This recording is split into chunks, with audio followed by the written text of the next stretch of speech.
दूरेत्या अपि कूपखानकनयाद् धूमानसोरोहणे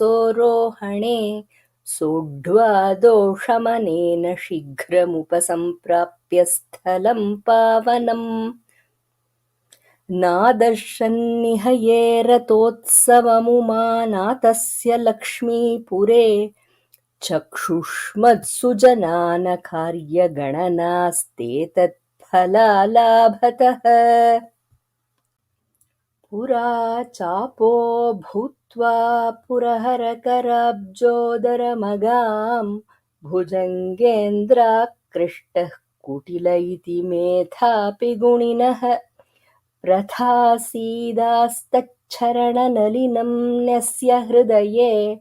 श्रुतो धन्यस्यामित्यजनिकनकादृशिवरथः धूमानन्दतनोर्महेश भवतो धामत्मकत्वादिव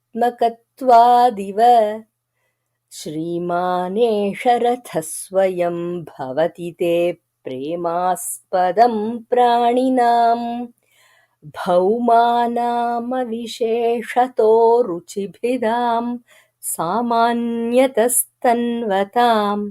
सामाथर्वणऋग्यजुर्मयः यः सोमा गुहेश प्रभो अध्याससिद्धयदभेदवशेन देहम् अत्यन्तहेयमिदमप्यधिकप्रियं नः वस्तु स्वभावरुचिरं यदि तेन किञ्चित् अध्यासितं तदिह कस्य न हि प्रियं स्यात् आकर्षोद्योगमात्रेऽप्यतिविरलनृणां द्रावयत्याशुगस्तान् भूयोभिर्भूरि यत्नैर्भुवि मनुजगणैः कम्प्यते नो कथञ्चित् त्यागेश त्वद्रथोऽयं प्रथयति च ततः पारतन्त्र्यं परेषां स्वातन्त्र्यं च स्वतस्ते श्रुतिशतविदितं लौकिकानां गरीयान्